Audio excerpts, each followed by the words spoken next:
So this webinar basically is going to show you everything that we need to know about the basics of financial aid and FAFSA.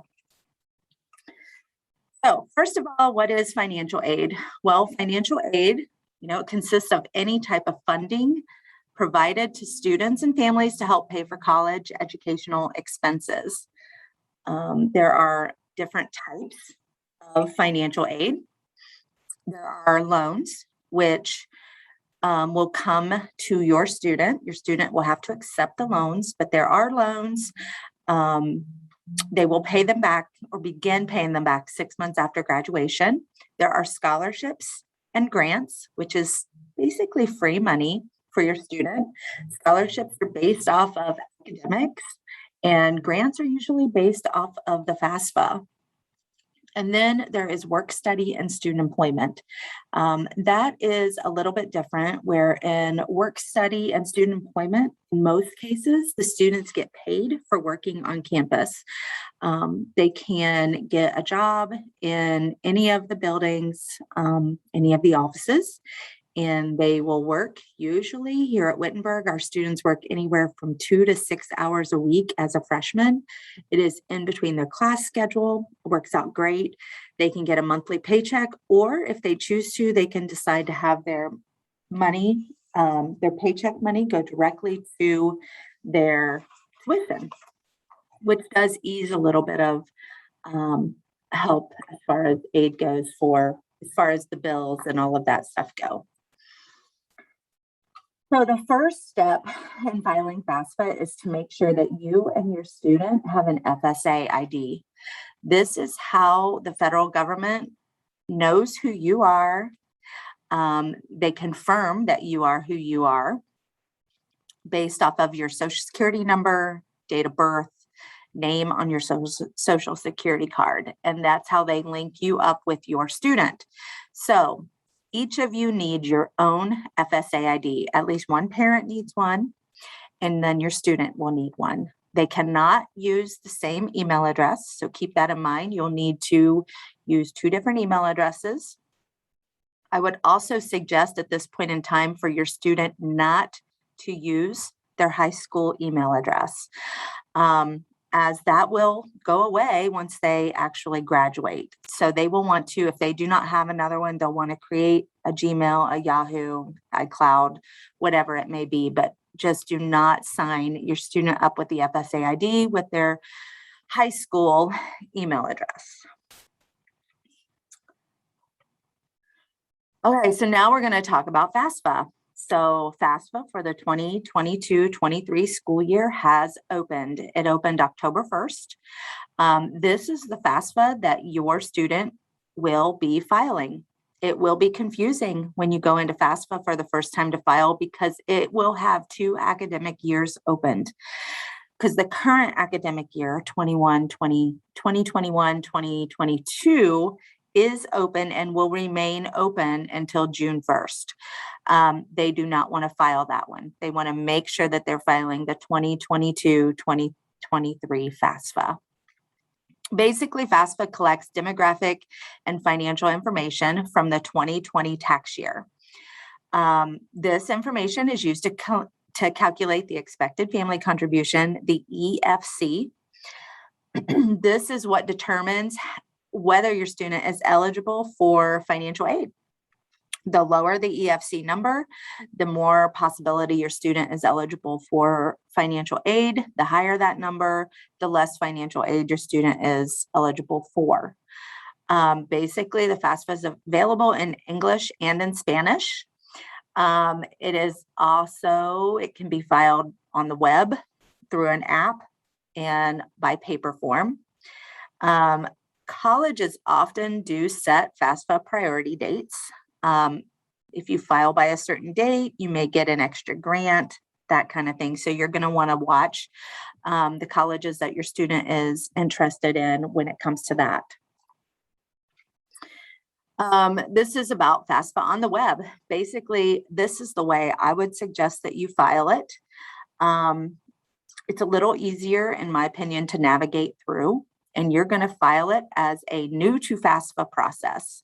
So you're going to just start there and you'll enter in your student's information or their FSA ID and password. That's why it's important to set up that FSA ID and password. The FSA ID and password, just a little hint, it will take about 3 to 4 days. Basically, once you set it up, you will get an email from Social Security Administration in 3 to 4 days that says that you are who you are. Once you get that email, that means you're confirmed, you're good, and then you can file the FAFSA after that. So just keep that in mind. Another way to file the FAFSA is by the mobile app. This is fairly new. I believe it's only been live maybe for 3 years now. They have updated it each year. Basically, when you are filing through the mobile app, your student is going to start it, and then there will be a point in time where the student will then log out and the parent will log in. It doesn't work too well when it comes to iPads, at least that's the last I knew. On the mobile phone, it does seem to work better. But again, if you have access to a computer, filing it on the web is probably going to be the best way to do it. So tax data, FAFSA will want to see your tax data. Basically, there's a little tool available within the FAFSA that will allow you to transfer your tax data directly into FAFSA. Honestly, this is the best way to make sure there are no mistakes and that FAFSA is 100% correct. So what it does, it's called the IRS Data Retrieval Tool, or the DRT. You do not have to use this. But again, I would definitely suggest trying to use it if you can. Basically, if you want to use it, you'll click on this little link. It'll take you out to the IRS website. You'll confirm your identity. And then if your tax record is found, it allows you to click Transfer Now, and it basically populates FAFSA. It reduces the documents that are required by you when you're entering in the information from FAFSA. The only other information you may need would be maybe your W-2s, because they do want to know what your wages are after you have transferred in your tax data. And that would be your 2020 W-2s. There are a few reasons why you may not be able to use the IRS data retrieval tool. And if so, it is what it is. You would then have to manually enter in your tax data. Now, don't be afraid by that, because they do tell you exactly which line on your taxes you're going to be using. Basically, these are the reasons why. You didn't indicate on FAFSA that a tax return was filed. So there's a little drop-down list that you have to choose. Did you file a tax return? Have you filed yet? Have you not filed? If you didn't answer that question, it won't let you move forward. If you were married January of 2021 or later, it will not allow you to use the data retrieval tool. First 3 digits of the SSN are 666. You filed a non-US tax return. You're married and had a household or filed separate tax returns, so it won't let you do it at that point in time either. In that instance, you will combine the 2 tax returns for the information that FAFSA needs. Neither married parent entered in a valid Social Security number, or non-married parent or both married parents enter all zeros for the SSNs. So you will not be allowed to use this data retrieval tool if that's the case. Signatures. FAFSA doesn't get filed unless you sign it. This is where your FSA ID and password comes in. Basically, it's a requirement to sign the FAFSA by the student and one parent. And filing it electronically using your FSA ID is the fastest process.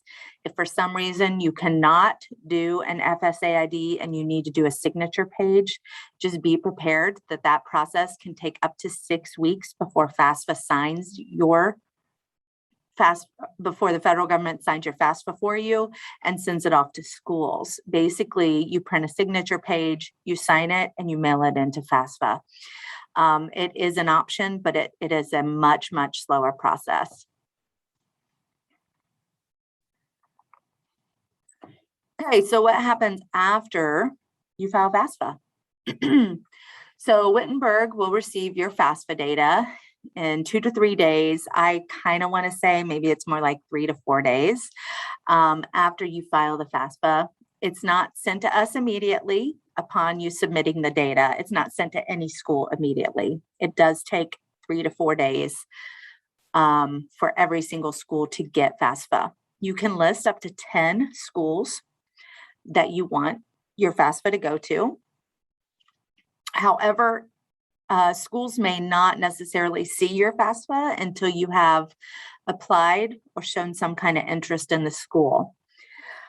At Wittenberg here, we actually just started pulling in our new FAFSA data just on this past Thursday. We had about 300 FAFSAs come in. So we are reviewing that information right now. When FAFSAs are received by the student,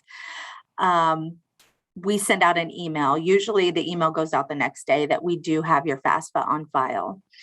And then the next step would be packaging. So you getting those financial aid awards. So basically, once we have reviewed FAFSA, your student has been accepted to the university, you'll receive an acceptance letter from Wittenberg. And then in January of this upcoming school year, we will be sending out financial aid awards. This is the total package. This is exactly what you're going to see as a total amount due for the year. So it includes dollar amounts for tuition, room, meal plan, and then we subtract whatever financial aid, scholarships you're eligible for, and that gives you a total out-of-pocket cost to the university. So those will begin in January. Okay, so there is a process that can happen by filing FAFSA. It's called verification. Basically, it's just FAFSA wanting to make sure that the household and financial data on FAFSA are correct. This process is selected randomly. Approximately 1 out of 3 students get selected. I have been, up until this year, doing verification. I've been at Wittenberg for 9 years now. And it is pretty true. 1 in every 3 students do get selected for this process. It's basically intended to improve accuracy of information. Financial aid administrators do have the right to ask for any documentation they feel necessary. So basically, it can be, if you didn't use the data retrieval tool on FAFSA, we will need to see, copies of your tax return. It can delay the awarding process if you're an upper class student, and sometimes also as an incoming freshman. Also, we do here at Wittenberg what we call special circumstance. I'm actually the one that processes all the special circumstance in the office. We will get into that at a later webinar, but usually the special circumstance process starts, I would say February or March. It will start February or March of 2022. We have to wait till all packaging is done before we begin that process. So here's a little tidbit on verification. Again, don't panic. It happens to all of us. It doesn't mean you've done anything wrong. Basically, you'll be required to fill out a verification worksheet, which is a simple front and back piece of paper. It'll need signed, and other documentation may be required, as I have stated, possibly a 2020 federal tax return, possibly copies of W-2s. If you receive or pay out any child support in 2020, we will need to see documentation for that. Did your parents separate or divorce in 2020? This could be something we could use maybe a special circumstance for. And again, here's a little tidbit on special circumstances. Since we're talking about financial aid, special circumstances are me. Basically, it's any condition that is causing, that can't be documented necessarily on FAFSA. We have had a lot of this with especially the 2020 year due to COVID, families losing jobs, that kind of thing, getting sick, having extra medical bills. Each college does have its own special circumstance process. So not everybody processes things the same way. And it is up to the college to determine whether or not it could be used as a special circumstance. These are a few of the things that we have dealt with over the past couple years. A new one has not even been added to that, but you know, if there's been an extraordinary kind of weather event that has caused, you know, some loss of income or anything like that in the home. So we have unusually uncovered medical and dental expenses, death of a parent or spouse, loss of employment, divorce. Students can't obtain parental information. So this is kind of a big deal. And if a student that you know of is having some issues with this, they do need to contact the schools and talk to them about the situation. And there may be some other options. One-time income from an IRA rollover or withdrawal. So this is a big one, and this is something that has happened a lot, I will say, in 2020. So basically, we take that into consideration because it is one-time income, and we'll do a special circumstance. We will remove it from FAFSA and get your student an updated financial aid award. The thing is, with these one-time incomes, the one-time IRA rollovers, withdrawals, they inflate your income. And FAFSA sees that as, woohoo, you can pay all this money to college now. Well, that's when you're going to want to contact us. So if you know that that has happened, you're going to file FAFSA as you should, as normal. Let your tax data come in, enter in all the tax data that they ask, however it may be. And then again, probably in February or March, you're going to want to contact me about the special circumstance process, and we can move forward from there. Let's see. We have a series of webinars happening here in the financial aid office.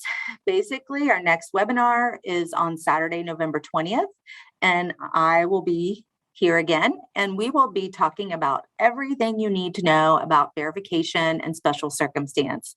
By then, you should have been notified by any school that your student has been accepted to, that they're in the verification process, so we can go through everything that is needed at that point in time. I promise you it's not scary, and we can get through it. Who do I contact with questions? So you can call or email our office, which is financial-aid@wittenberg.edu, or you can contact me directly. My contact information is right there, flannery@wittenberg.edu, or my direct phone number, 937-327-7319. I do have another coworker in the office and the director of financial aid. We're all here to answer any questions that you might have as you're going through the FAFSA process.